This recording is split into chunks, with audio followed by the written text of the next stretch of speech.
بسم اللہ الرحمن الرحیم رب اشرح لی صدری ویسر لی امری واحلل عقدۃ من لسانی یفقہوا قولی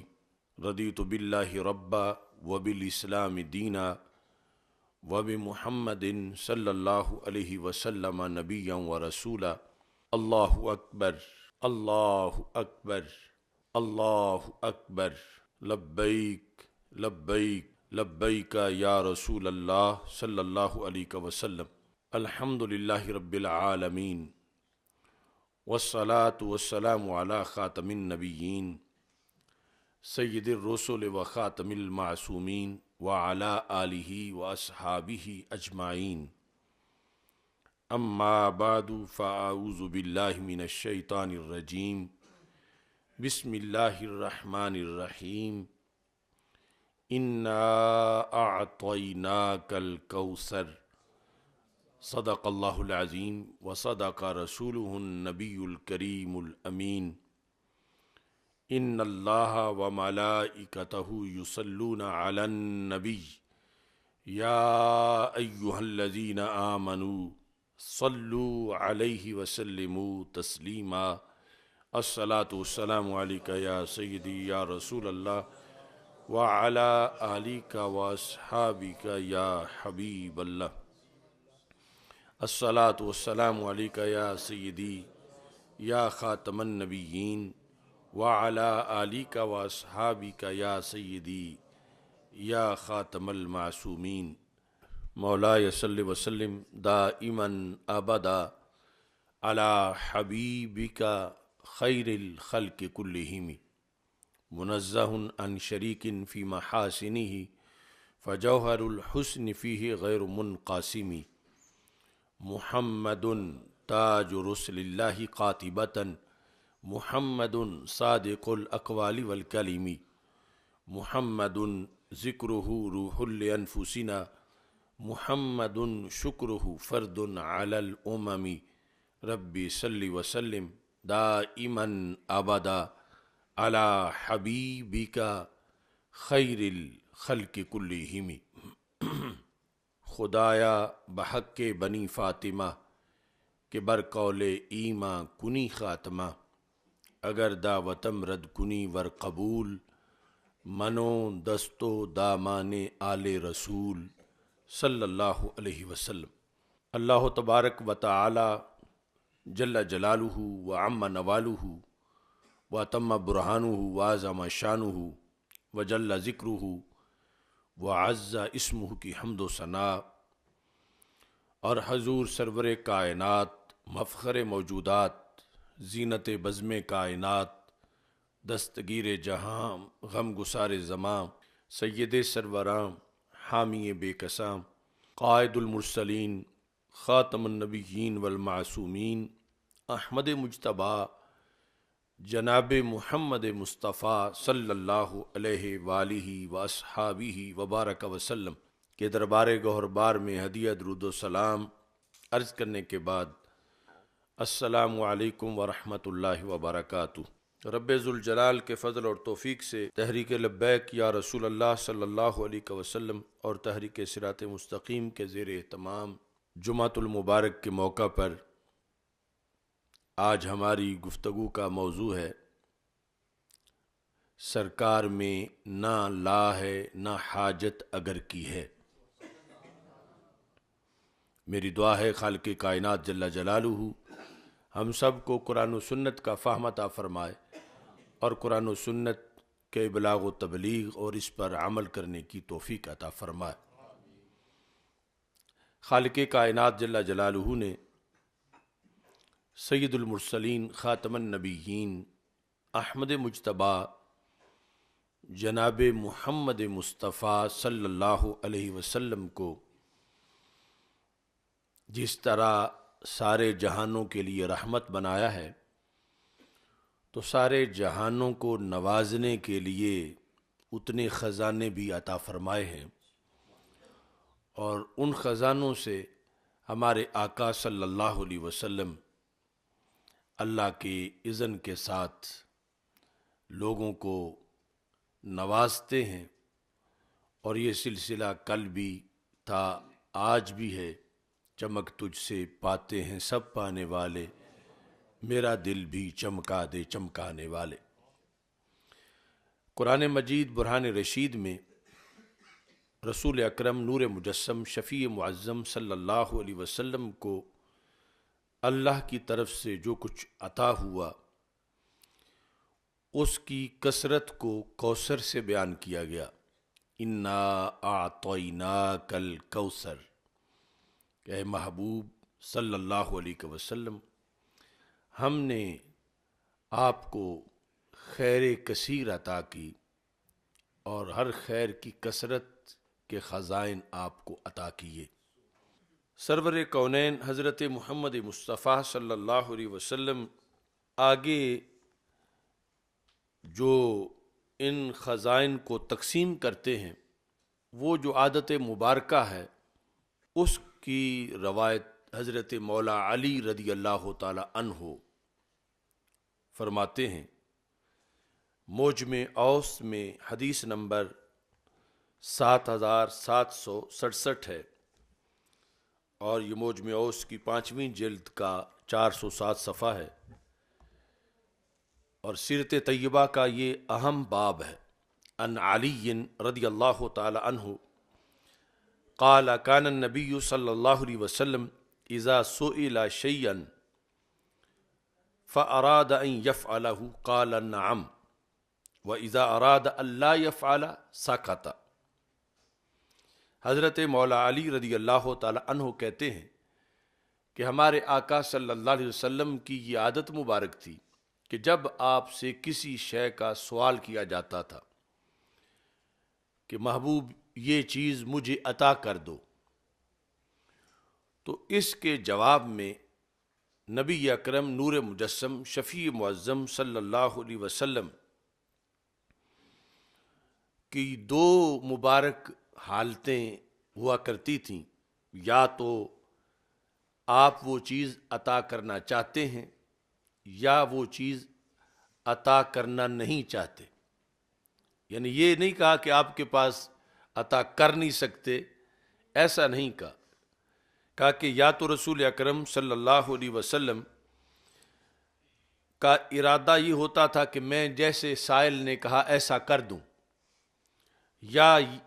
یہ ارادہ ہوتا تھا کہ ایسے نہ کروں۔ اور اس کی پھر کئی حکمتیں ہیں کہ سائل کو پتہ نہیں کہ اس کے فائدے کی کون سی چیز ہے، ہو سکتا ہے اس کو کچھ دینا اتنا مفید نہ ہو جتنا نہ دینا مفید ہو۔ تو ہمارے آقا صلی اللہ علیہ وسلم کا یہ انداز تھا، فَأَرَادَ أَن يَفْعَلَهُ،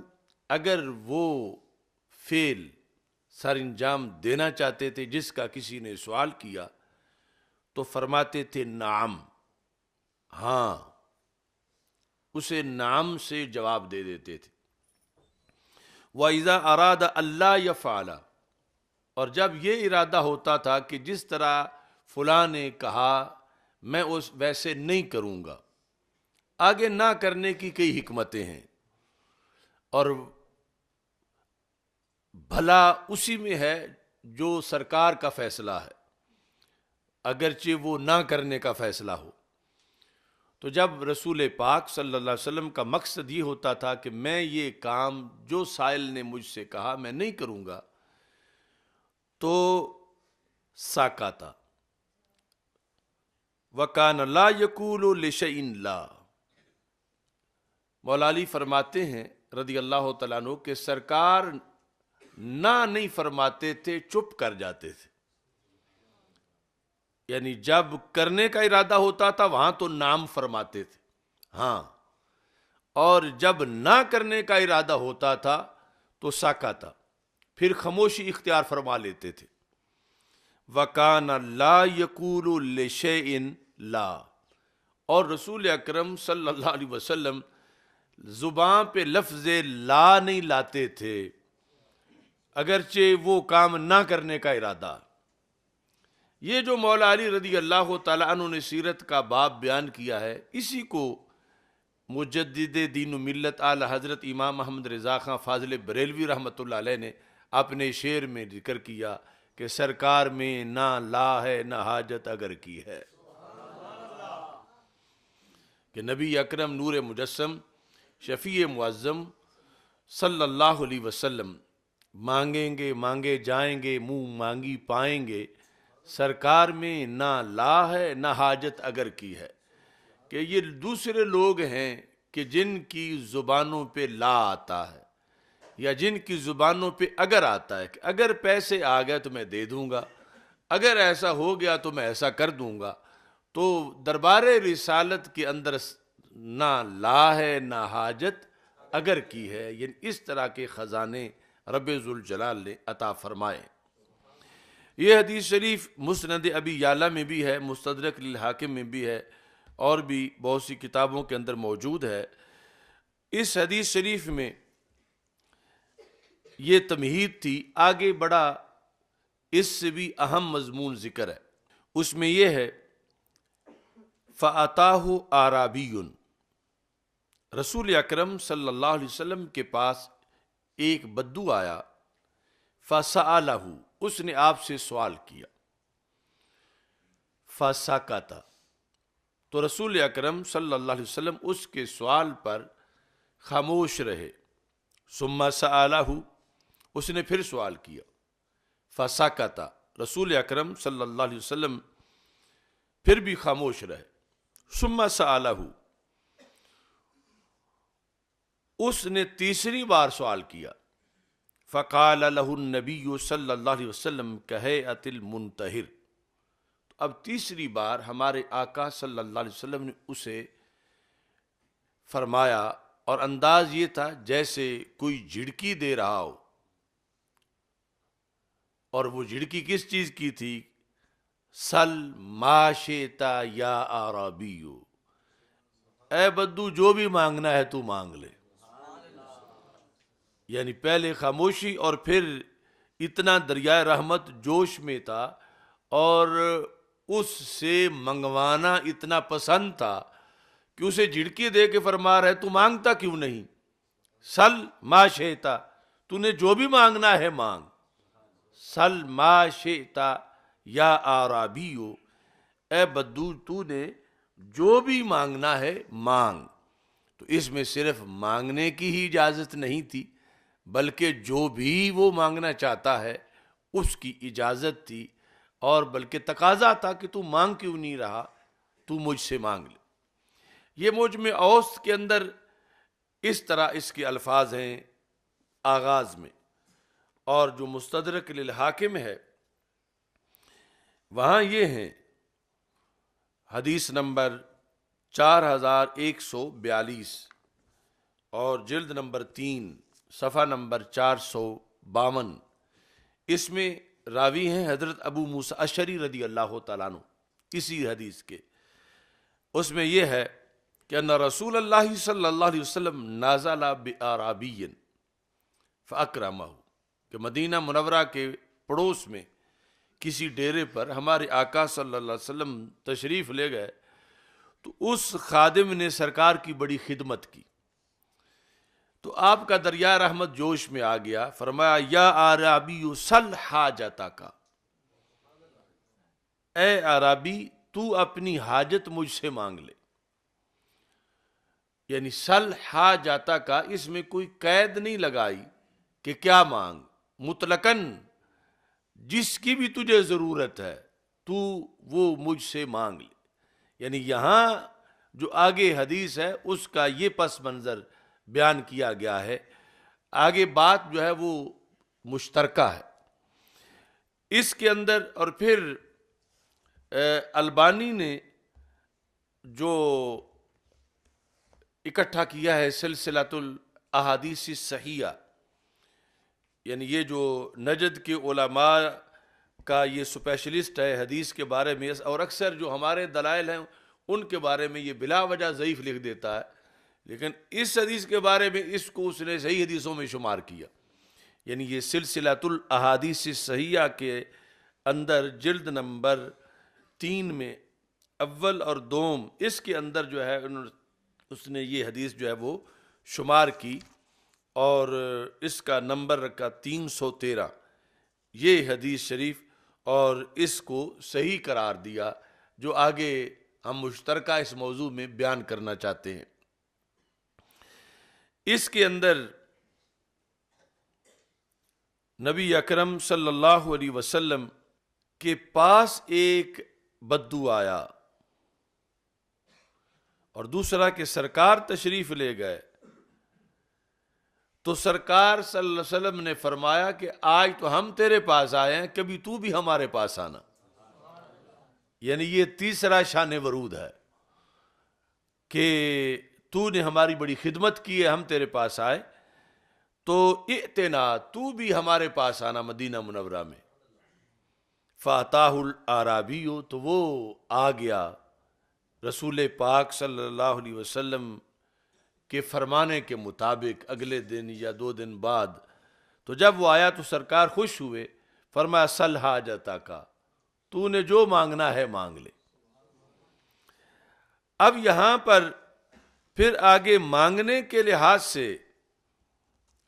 مختلف الفاظ ہیں۔ یہ جو سب سے پہلے میں نے پڑھا جب سرکار نے فرمایا کہ اہیت المنتہر، مانگتا کیوں نہیں تو؟ سل ما شئتا یا اعرابیو، جو چاہتا ہے تو مانگ لے،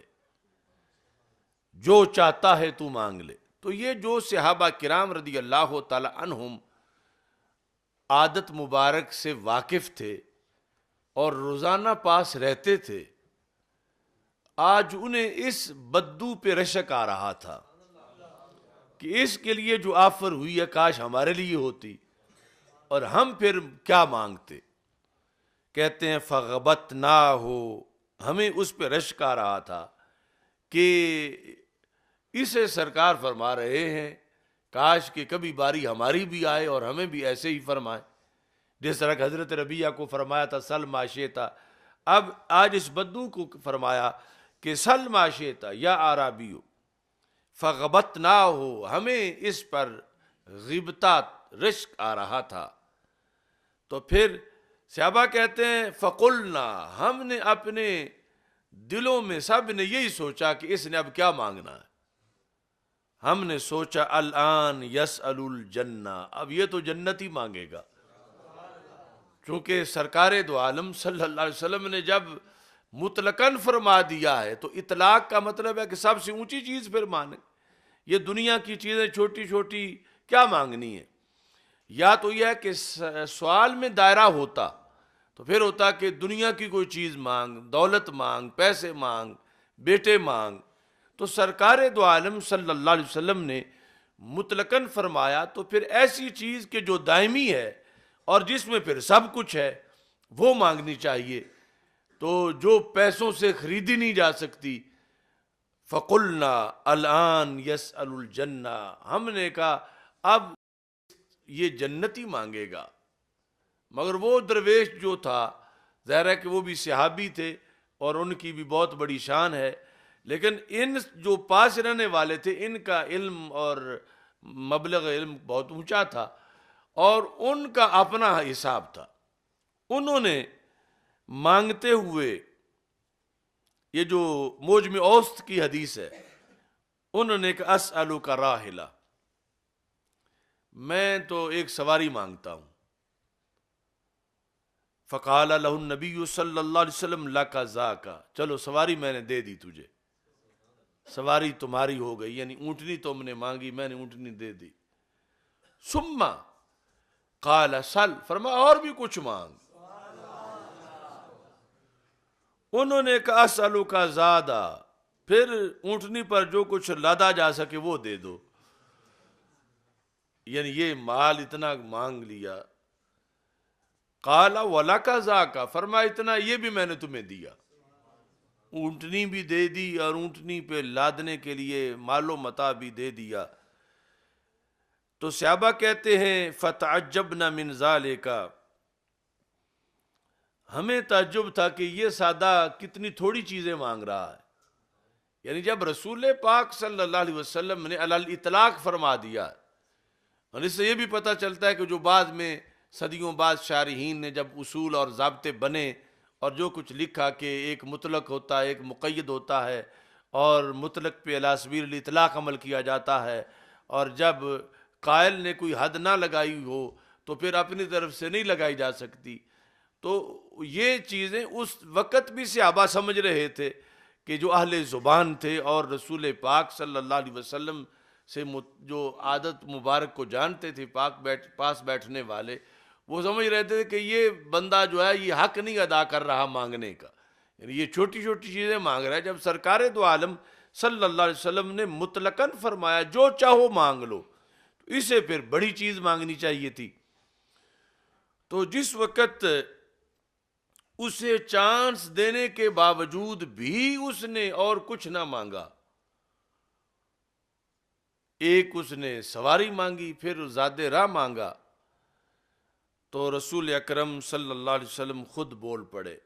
فرمایا کم بین مسئلۃ الاعرابی و عجوز بنی اسرائیل، فرمایا اس بدو کے مانگنے میں اور بنی اسرائیل کی اس بوڑھی عورت کے مانگنے میں کتنا فرق ہے۔ یہ آپ نے اجمالاً ذکر کیا۔ دوسرا مطلب یہ ہے کہ اس کے مانگنے میں کہاں وہ جو یہ مانگ رہا ہے اور کہاں اس کی چائس، وہ بنی اسرائیل کی جو بوڑھی تھی، مطلب کاش کہ یہ اس طرح مانگتا جیسے اس بوڑھی نے مانگا تھا، جو کچھ اس بوڑھی نے مانگا تھا، کاش کہ یہ میرا صحابی، یہ میرے سے سوال کرنے والا بھی ویسے مانگتا جیسے اس بوڑھی نے مانگا تھا۔ اور اس جیسے میں بھی آگے کئی چیز تھیں، ایک تو وہ چیز جو اس نے مانگی تھی، دوسرا جو اس بارے میں اس نے جھگڑا کر دیا تھا، اور اس کے جھگڑے پر اللہ کی طرف سے اس وقت کے نبی کو وحی آ گئی تھی کہ اس بوڑھی کی بات مان جاؤ جو یہ کہتی ہے۔ تو رسول پاک صلی اللہ علیہ وسلم نے یہاں یہ فرمایا کم بین مسئلۃ الاعرابی و عجوز بنی اسرائیل، بنی اسرائیل کی عجوز بوڑھی خاتون اور اس بدو کے مانگنے میں کتنا ڈیفرنس ہے، یہ لفظ رسول اکرم صلی اللہ علیہ وسلم نے ارشاد فرمائے۔ دوسری جگہ بھی یعنی جو مانگنے کے لحاظ سے ذکر ہے، اونٹنی اور کچھ بکریاں مانگنے کا ذکر ہے یہ دوسری کتابوں کے اندر۔ بہرحال جس وقت جو مانگا تو رسول پاک صلی اللہ علیہ وسلم نے یہ اشارتاً وہاں بھی فرما دیا، اعجزت ان تکون مثل عجوز بنی اسرائیل، اپنے صحابی بدو سے کہا اعجزت، کیا تم عاجز آ گئے ہو کہ تم اس بوڑھی جیسا مانگتے، تجھ سے نہیں مانگا جا سکتا وہ جو اس بوڑھی نے مانگا۔ یعنی یہ آپ نے اس سے کہا کہ تم مانگنے میں عاجز ہو گئے ہو، حالانکہ پورا تو میں نے کرنا ہے۔ اعجزتا، کیا تم عاجز آ گئے ہو کہ تمہاری زبان سے وہ لفظ نکلتے جو اس بوڑھی کی زبان سے نکلے تھے۔ اب جس وقت اس بوڑھی خاتون کے مانگنے کی تعریف سنی صحابہ رضی اللہ تعالیٰ عنہم نے زبان رسالت سے، تو پھر سب کے دل میں یہ شوق پیدا ہوا کہ وہ بوڑھی نے کیا مانگا، اور وہ بوڑھی کون تھی، اور کس سے مانگا، اور کیسے مانگا۔ یہ ساری چیزیں، اس کا شوق پیدا ہوا صحابہ کرام رضی اللہ تعالی عنہم کو۔ تو آگے حدیث کا وہ حصہ ہے جو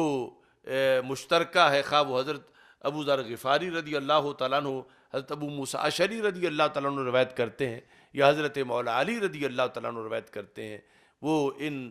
ساری کتابوں کے اندر آگے ایک ہی چیز ہے۔ صحابہ نے پوچھا یا رسول اللہ صلی اللہ علیہ وسلم، فقال اصحابہ یا رسول اللہ صلی اللہ علیہ وسلم وما عجوز بنی اسرائیل، وہ بنی اسرائیل کی بڑھیا والا کیا قصہ ہے، کیا معاملہ ہے، کیا مانگا اس نے، کس سے مانگا۔ تو اس پر ہمارے آقا صلی اللہ علیہ وسلم نے اگلا حصہ بیان کیا، اس میں یہ ہے کہ ان موسیٰ علیہ السلام اراد ان یسیر ببنی اسرائیل، کہ جس وقت فرعون کی غلامی سے نجات دلوا کے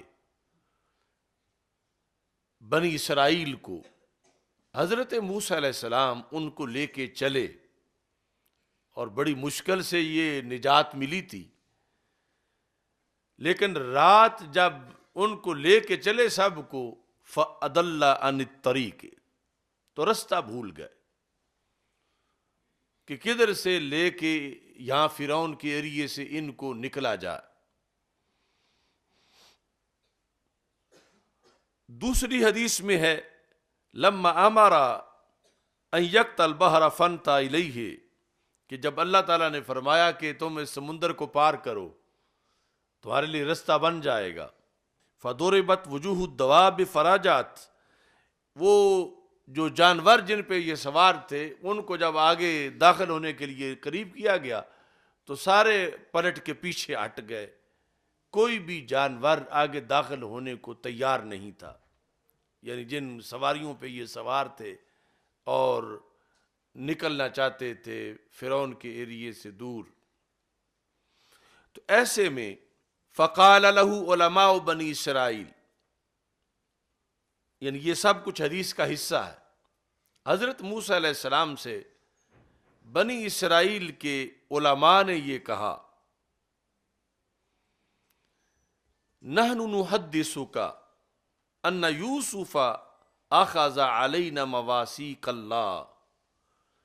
کہ اس کا ایک سبب ہے جو رستہ بھولا ہے، یا اس کا ایک سبب ہے جو جانور آگے نہیں جا رہے، کہ ہم سے حضرت یوسف علیہ السلام نے ایک عہد لیا تھا۔ یہ جو مستدرک للحاکم کی حدیث ہے اس میں علماء نے یہ کہا حضرت موسیٰ علیہ السلام سے، اور جو موجم اوسط میں ہے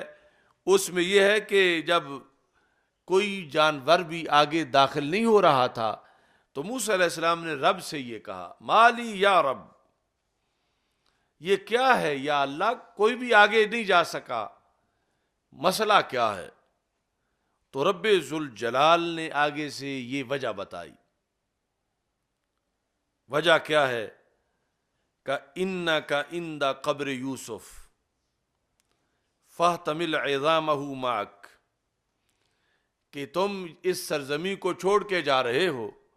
اور اسی سرزمین میں حضرت یوسف علیہ السلام کی قبر ہے، تو ان کا جسد منور بھی ساتھ لے کے جاؤ، تم ان کو یہیں چھوڑ کے جا رہے ہو تو انہیں ساتھ لوگے تو پھر رستہ نظر آئے گا اور پھر آگے تمہارے لیے آسانیاں ہوں گی۔ یہ جو مستدرک للحاکم کی حدیث ہے اس میں علماء نے یہ کہا کہ اے موسیٰ علیہ السلام، ان یوسف اخذ علینا مواثیق اللہ، ہم سے حضرت یوسف علیہ السلام نے حلف لیا تھا، وہ کیا تھا؟ اللہ نخرج من مصر حتی ننقل عظامہ معنا، کہ ہم اس وقت تک مصر نہیں چھوڑیں گے جب تک انہیں بھی ساتھ نہ لے جائیں، یعنی جو بہت زمانہ پہلے جن کا وصال ہوا اور وہ قبر میں ہیں، جب تک ان کا جسد پرنور ہم ساتھ نہ لے جائیں ہم نہیں جائیں گے، یہ ہم نے حلف اٹھایا ہوا ہے ان کے سامنے، تو آج ہم جا رہے ہیں اور ان کو ہم نے ساتھ نہیں لیا تو پھر رستہ کیسے ملے؟ اس واسطے اس حلف کی بنیاد پہ ہمیں قبر کھود کے ان کا جو جسم مبارک ہے وہ ساتھ لے جانا ہوگا، تب ہمیں رستہ نظر آئے گا۔ یہ علماء نے حضرت موسیٰ علیہ السلام سے کہا۔ تو اس پر دونوں صورتوں میں اللہ کی طرف سے حکم آیا، دوسری حدیث میں، یا علماء نے کہا، انہوں نے حضرت موسیٰ علیہ السلام نے ان کی بات کو تسلیم کیا، لیکن پوچھا وَأَيُّكُمْ يَدْرِي أَيْنَ قَبْرُ یوسف، تو کون جانتا ہے کہ حضرت یوسف علیہ السلام کی قبر کہاں ہے، کہ اس قبر کو کھودا جائے اور کھودنے کے بعد پھر ان کا پیکر ساتھ اٹھایا جائے۔ قالوا ما ندری أين قبر یوسف إلا عجوز بنی اسرائیل، تو علماء نے کہا کہ ہم میں سے تو قبر کوئی بھی نہیں جانتا، ہاں بنی اسرائیل کی ایک بوڑھی خاتون ہے بڑی عمر والی، اسے پتہ ہو سکتا ہے کہ یوسف علیہ السلام کی قبر کہاں ہے۔ جو دوسری حدیث ہے جس میں اللہ نے یہ فرمایا کہ تم قبر یوسف علیہ الصلوۃ والسلام کے پاس جاؤ اور ان کا پیکر نکالو، اور اس بارے میں اللہ کی طرف سے یہ بتایا گیا کہ فلاں بوڑھی خاتون تمہیں اس سلسلے میں رہنمائی کرے گی کہ تم نے کہاں جانا۔ اب یہاں یہ الفاظ ہیں، جس وقت فَأَرْسَلَ إِلَيْهَا، حضرت موسیٰ علیہ السلام نے اس خاتون کو بلوایا، جب وہ آئیں تو کہا دلینی علی قبر یوسف، ہمیں یوسف علیہ السلام کی قبر مبارک کا پتہ بتاؤ کہ کہاں ہے۔ اب یہاں اس عورت نے ایک شرط لگائی، فقالت لا واللہ لا افعل حتی اکون معک فی الجنہ۔ اس عورت نے کہا خدا کی قسم میں اس وقت تک نہیں بتاؤں گی جب تک کہ میری شرط نہ مانی جائے۔ تو آپ نے پوچھا شرط کیا ہے؟ تو عورت نے کہا اے موسیٰ، میں جنت میں اس درجے میں جانا چاہتی ہوں جس درجے میں آپ جائیں گے۔ حتی اکون معک، صرف جنت میں نہیں مانگتی، جنت آپ والی، آپ اللہ کے نبی ہیں، اتنی اعلیٰ جنت، حتی اکون معک فی الجنہ، یہ مان جاتے ہو تو پھر میں بتاؤں گی کہ میں آپ کے ساتھ جنت میں رہوں گی اور کسی جگہ جنت میں نہیں رہوں گی، یہ شرط میری مانتے ہو تو میں پھر بتا دیتی ہوں کہ قبر یوسف علیہ السلام کہاں ہے۔ جو الفاظ ہیں اس مقام پر موجم اوسط کے، تو اس نے الفاظ یہ بولے، قالت لا واللہ حتی توتینی ما اسألک، جب تک وہ تم مجھے نہ دو جو میں تجھ سے مانگتی ہوں تو میں نہیں بتاؤں گی۔ قال ذاک لک، تو حضرت موسیٰ علیہ السلام نے کہا یہ کون سی مشکل ہے، جو تم مانگو گی میں تمہیں دے دوں گا، تو تم مانگو، کیا مانگنا چاہتی ہو؟ قالت فإنی اسألک ان اکون معک فی الدرجۃ التی تکون فیہا فی الجنہ، انہوں نے کہا میں تو اس درجے میں رہوں گی جس درجے میں آپ جنت میں رہیں گے۔ یعنی پہلے اس نے اجمالاً کہا تو آپ نے کہا کہ یہ بھی کوئی مشکل ہے، تم نے جو مانگنا ہے مانگ لو، لیکن اس نے کہا جنت مانگوں گی اور جنت میں وہ درجہ مانگوں گی کہ جس درجے میں آپ جنت میں رہیں گے۔ تو اب یہ درمیان میں مذاکرات شروع ہو گئے، اور چونکہ ساری قوم بڑی مشکل سے آزاد ہوئی تھی اور آگے رستے کا مدار اس پر تھا کہ یوسف علیہ السلام کی قبر کا پتہ چلے،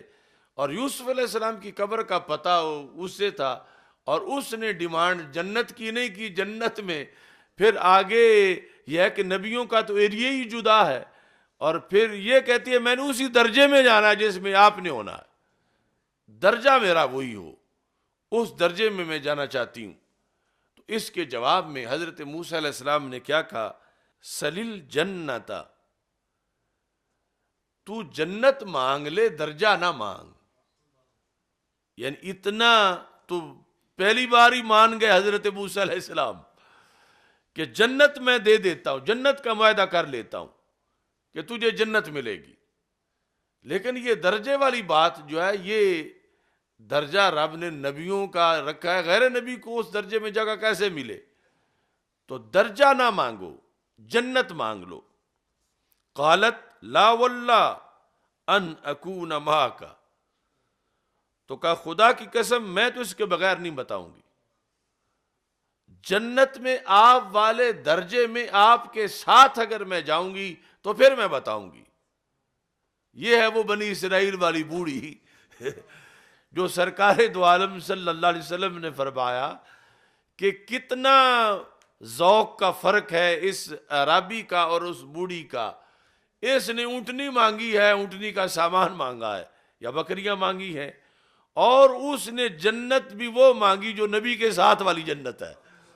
اور پھر اس نے آگے ڈٹ گئی، اس نے کہا میں تو اس سے کم جو ہے وہ میں نہیں بتاؤں گی۔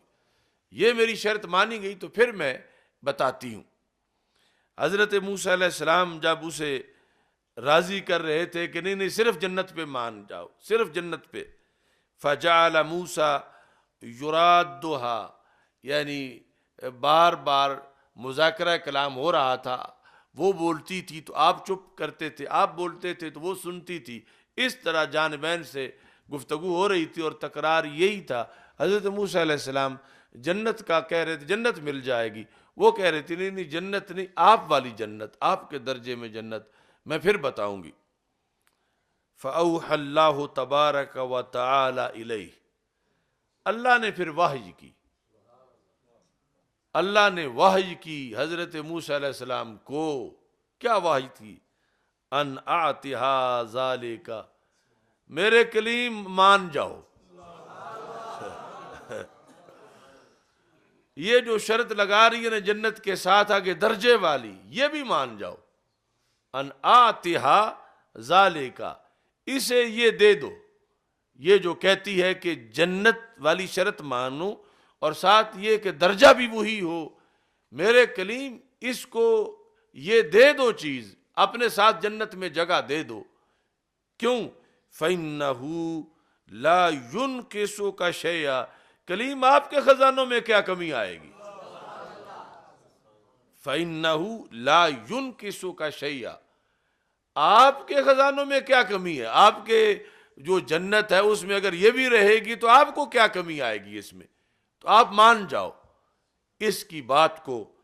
فَآتَاهَا، تو اللہ کی وحی پر حضرت موسیٰ علیہ السلام نے اس عجوز بنی اسرائیل کی بات تسلیم کر لی۔ فرمایا چلو ٹھیک ہے، تم مجھے قبر کا پتہ بتاؤ، میں جنت بھی دیتا ہوں اور جنت میں اپنی سنگت بھی دیتا ہوں۔ وَدَلَّتْهُ عَلَى الْقَبْرِ، اس نے پھر قبر کا پتہ بتایا۔ اب یہاں اس سے اتنا واضح ہوا کہ اللہ والوں کی قبر کا ایڈریس، صرف ایڈریس بتانے کی قیمت جنت ہے۔ رب کے نبی کی قبر کا ایڈریس بتانے کی قیمت جنت ہے، اور جنت میں پھر آگے اللہ کے نبی صلی اللہ علیہ وسلم کی سنگت۔ تو وہ لوگ کتنے بھولے ہوئے ہیں کہ جن کو ابھی تک یہی کلیئر نہیں کہ جانا بھی جائز ہے یا ناجائز ہے، کہ وہ جانا اللہ کو اتنا پسند ہے، وہ ایڈریس بتانے والی کو رب ذوالجلال نے نوازنے کے لیے حضرت موسیٰ علیہ السلام کی طرف وحی کر دی کہ آپ اس کی بات جو ہے وہ مان جائیں، اور جو یہ مانگتی ہے اسے دیں، اور اس کے بعد وہ تمہیں پتہ بتائے۔ اور یہ سارے اللہ کی حکمتیں ہیں، ورنہ اللہ خود ہی پتہ بتا دیتا کہ فلاں جگہ پہ، وحی بھیج کے یہ جو بتایا کہ اس کی بات مان جاؤ، وحی بھیج کے یہ بتاتا کہ فلاں جگہ قبر ہے ادھر چلے جاؤ، لیکن اس کے ذریعے سے کئی مسائل کو حل کرنا تھا۔ تو خالق کائنات جل جلالہ نے فرمایا کہ تم اس کی شرط مانو، تو انہوں نے پھر بتایا اس خاتون نے، وہ جو بوڑھی خاتون تھی، اور اس کے اندر یہ لکھا ہے کہ فلاں جگہ پانی کا ایک چھوٹا سا حوض ہے، وہ پانی تم خشک کرو، اس پانی کو ہٹاؤ، نیچے قبر ہے حضرت یوسف علیہ السلام کی۔ اور پھر جس وقت اس قبر کو کھودا گیا تو کھودنے کے بعد آپ کا جسم مبارک بہر نکالا گیا۔ فلما حفروا اذن عظام یوسف فلما اقلوها من الارض فاذن الطریق مثل ضوء النہار، تو جو ہی آپ کا پیکرے پر نور قبر سے نکالتے گئے تو رستہ یوں روشن ہوا، رات کے وقت یوں روشن ہوا جیسے دوپہر کا وقت ہوتا ہے۔ یعنی آپ کی اس پیکر کی نورانیت کی بنیاد پر سارا رستہ جو ہے وہ روشن ہو گیا، اور اس طرح پوری قوم کو نجات ملی، اور جہاں انہوں نے پہنچنا تھا فرعون سے بچ کے اس جگہ پہ پہنچے۔ اب یہاں پر یہ تھا سارا پیچھے مقی صلح، یہ تھا سارا وہ منظر کہ جب یہ بدو کہہ رہا تھا کہ مجھے اونٹنی دے دو اور مجھے زاد راہ دے دو، تو رسول اکرم صلی اللہ علیہ وسلم اسے فرما رہے تھے سل حاجاتا کا، سل ما شئتا، اور قریب رہنے والے کہہ رہے تھے یہ تو اب جنت مانگے گا، اور وہ اپنی عام سی چیزیں مانگ رہے تھے۔ تو سرکار منگوانا کیا چاہتے تھے؟ فرمایا کاش کہ یہ وہ مانگے جو بنی اسرائیل کی عورت نے مانگا، یعنی جیسے اس نے جنت مانگی یہ بھی مجھ سے جنت مانگے، یعنی یہ کیوں چھوٹی چھوٹی چیزیں مانگ رہا ہے، یہ مجھ سے جنت کا سوال کرے، اور پھر یعنی جیسے اس نے جھگڑا کیا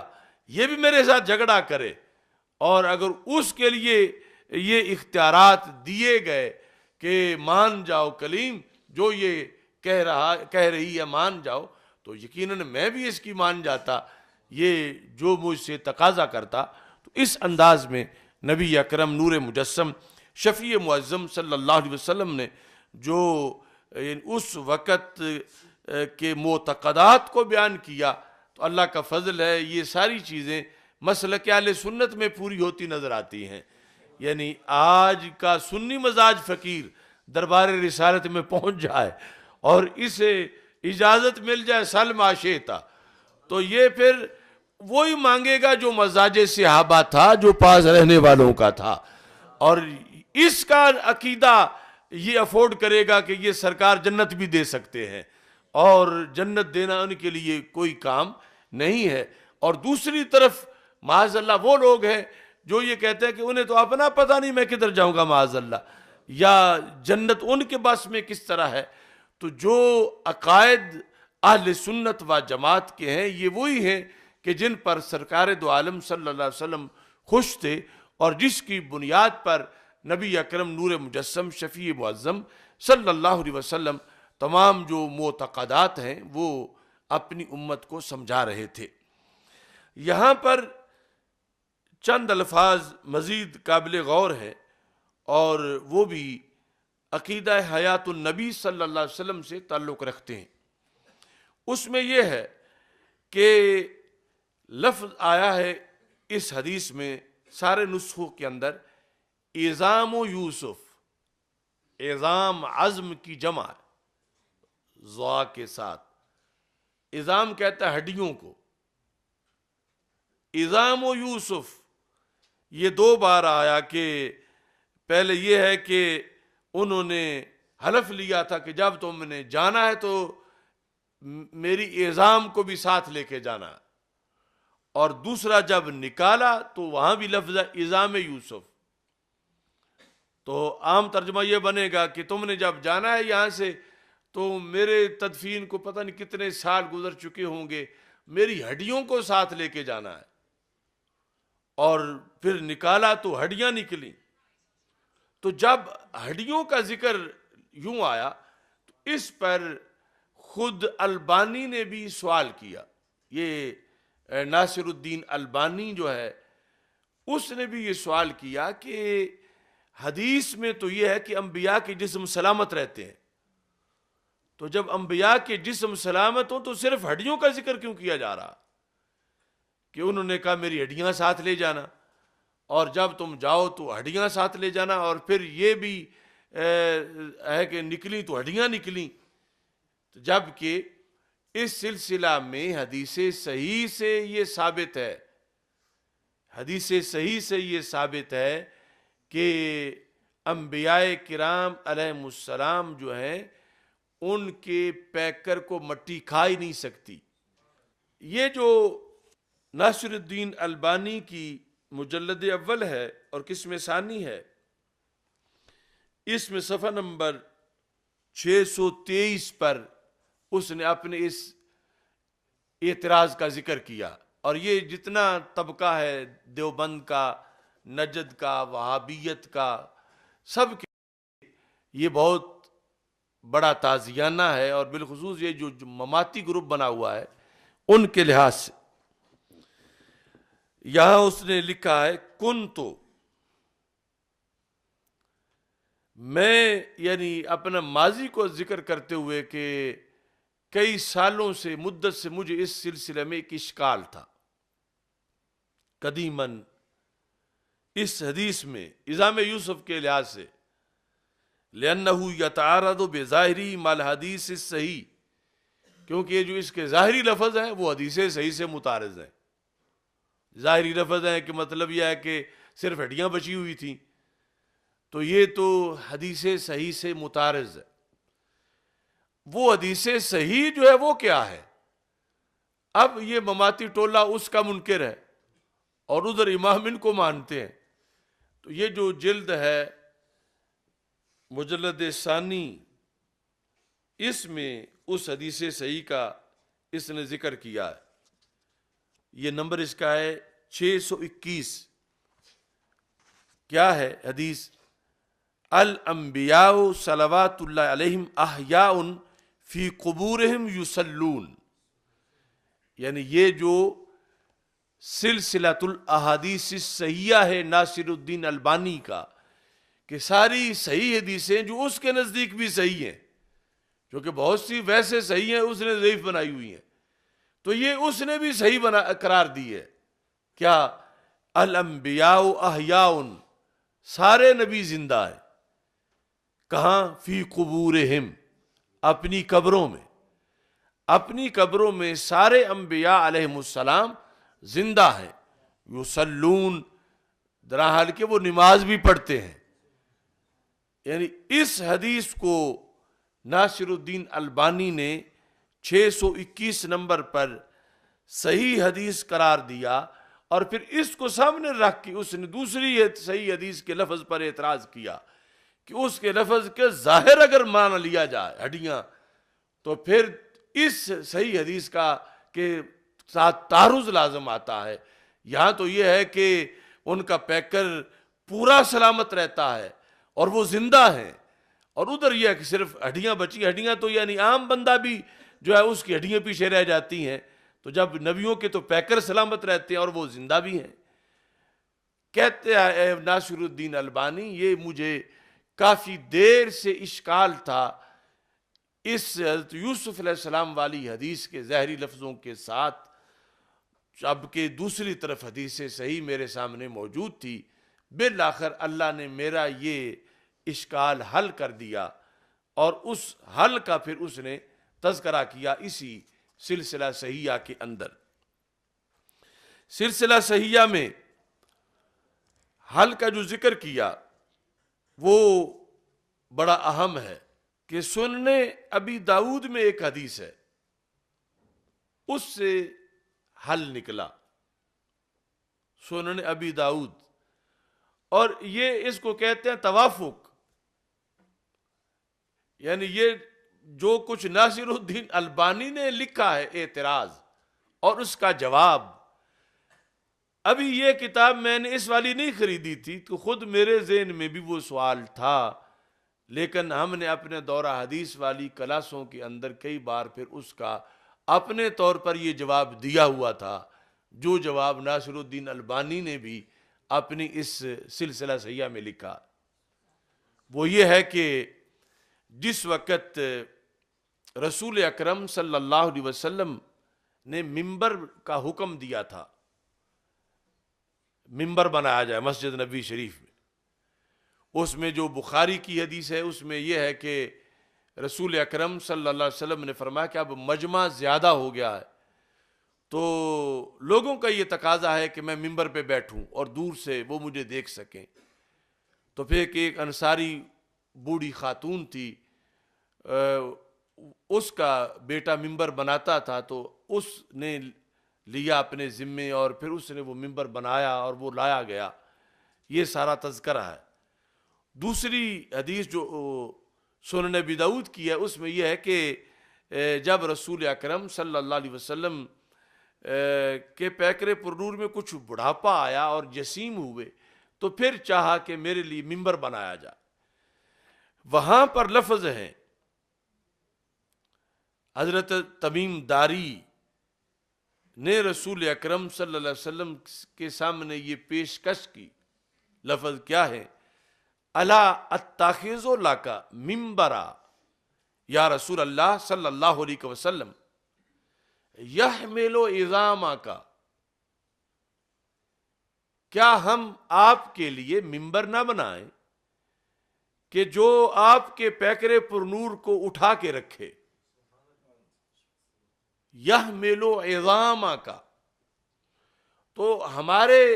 جو اصول ہے، خواہ وہ اصول فقہ ہے، خواہ اصول تفسیر ہے، خواہ اصول حدیث ہے، سب کے اندر معنی بدی بیان میں یہ ہے کہ کبھی کل بول کے جز مراد لیا جاتا ہے، کبھی جز بول کے کل مراد لیا جاتا ہے. مثال کے طور پر وَرْكَعُوا مَعَ الرَّاكِعِينَ، رکوع کرو رکوع کرنے والوں کے ساتھ. مراد کیا ہے؟ یہ نہیں مراد کہ صرف رکوع کرو قیام نہ کرو یا سجدہ نہ کرو، رکوع کر کے پھر پیچھے ہٹ کے بیٹھ جاؤ. مراد کیا ہے؟ نماز پڑھو نماز پڑھنے والوں کے ساتھ. تو رکوع جز ہے، مراد کل ہے، یعنی مراد پوری نماز ہے. تو ایسے بولا جز جاتا ہے، مراد کل ہوتا ہے. تو ایسے ہی بولا اعظام گیا ہے، ہڈیاں، اور مراد پورا پیکر ہے. یہ جب رسول پاک صلی اللہ علیہ وسلم ظاہری حیات میں بیٹھ کے جمعہ پڑھا رہے ہیں، اب کون یہ کہے گا کہ معذرت صرف ہڈیاں ہیں پیکر نہیں ہے؟ وہ تو پورا پیکر ہے بالیقین. یعنی ابھی تو لمحہ وصال بھی نہیں آیا. تو وہاں ذکر کیا ہے کہ یحمل عظاما کا. ہم ممبر نہ بنا لیں کہ جو آپ کے پیکر کو اٹھا کے رکھے، لیکن لفظ یہ نہیں جسمہ کا، لفظ ہے عظاما کا. اور عظام بول کے مراد پورا پیکر لیا گیا، عظام بول کے مراد پورا جسم لیا گیا، عظام بول کے مراد زندہ رسول لیے گئے ہیں. تو اس بنیاد پر جیسے سنن ابی داؤد میں وہاں لفظ عظام معاذ اللہ ہڈیوں پہ محض دلالت نہیں کر رہا، یا فوت ہو جانے پر کہ مٹی میں مل گئے ہوں معاذ اللہ، اس پر دلالت نہیں کر رہا، بلکہ چمکتے دمکتے رسول صلی اللہ علیہ وسلم ان کے پیکرے پرنور کو لفظ عظام سے بیان کیا جا رہا ہے. تو البانی نے بھی یہ سمجھا کہ جس طرح اب یہاں لفظ عظام کا ہے، مراد تابناک جسم، چمکتا ہوا پورا پیکر ہے، اس سے صرف ہڈیاں مراد نہیں ہیں. اور ہم نے بھی وہی سمجھا، اس سے پہلے اپنے دورہ حدیث میں ذکر کیا، اور آج بھی امت کے اندر یہی اس چیز کا اعلان کر رہے ہیں کہ یہ جب بھی بیان کیا جائے حضرت یوسف علیہ السلام والی حدیث کو، تو عظام سے مراد ہے پیکر یوسف علیہ السلام. جو اگلے لفظ دلالت بھی کر رہے ہیں کہ اگر وہ مسئلہ یوں ہوتا جیسے دوسرے قبروں میں جا کے صورتحال ہو جاتی ہے، تو پھر راہیں کیسے روشن ہوتی؟ وہ پیکر جب نکلا تو رات کے اندھیرے میں لوں لگا جیسے سورج طلوع ہو گیا ہے. تو یہ نورانیت تھی پیکر یوسف علیہ السلام کی، اور یہ زندگی ہے اللہ تعالیٰ کے عظیم انبیاء کی. اور الانبیاء احیاء فی قبورہم یصلون، یہ جو حکم ہے اس کے مطابق اب کوئی اختلاف نہیں ہے احادیث کے درمیان. اور جو ساری احادیث کو ملا کے مسلک ثابت ہوتا ہے، یہ وہی مسلک ہے جس کو اہل سنت کا مسلک کہا جاتا ہے، کہ جس میں نبی اکرم نور مجسم شفیع معظم صلی اللہ علیہ وسلم اور دیگر تمام انبیاء کرام علیہ السلام اپنی قبروں میں زندہ و تابندہ ہیں. اور سرکار کی حیات جو ہے وہ یوں بھی نہیں جس طرح ایک سوئے ہوئے بندے کی حیات ہوتی ہے. سوئے ہوا جو ہے وہ نماز نہیں پڑھ سکتا، یہ تو اس حیات کے ساتھ نماز بھی پڑھتے ہیں، اور وہ حیات سوئے ہوئے انسان کی حیات سے کئی درجے بلند حیات ہوتی ہے. تو اس واسطے ہمیں اللہ تعالیٰ کا یہ شکر ادا کرنا چاہیے کہ اللہ نے ہمیں وہ مسلک دیا کہ جو ہو بہو قرآن و سنت کے مطابق ہے. اور پھر یہ جتنے اسلاف جنہوں نے ہم تک یہ مسلک پہنچایا، اللہ ان کی قبروں پہ رحمتوں کا نزول کرے کہ انہوں نے صحیح طریقے سے ہمیں یہ مسلک دیا کہ اگرچہ ہم صدیوں بعد آئے ہیں مگر اس میں کوئی بھی فرق نہیں. مثلا بچپن سے پڑھا، بچپن سے عقیدہ رکھا. اب جو عوام کے افراد ہیں کہ جنہیں آگے یہ کتابیں ڈھونڈ کے پرکھنے کا موقع نہیں ملا، ان کو بھی سچا ملا، اور جنہوں نے ڈھونڈا انہیں بھی یہ پتہ چلا کہ ہمیں جو گھٹی میں دیا گیا تھا وہ یہی تھا جو آج اتنے سالوں کے بعد ہم نے اس کو کتابوں کے اندر دیکھا۔ تو اللہ تعالی ہم سب کا حامی و ناصر ہو۔ وآخر دعوانا الحمد للہ رب العالمین۔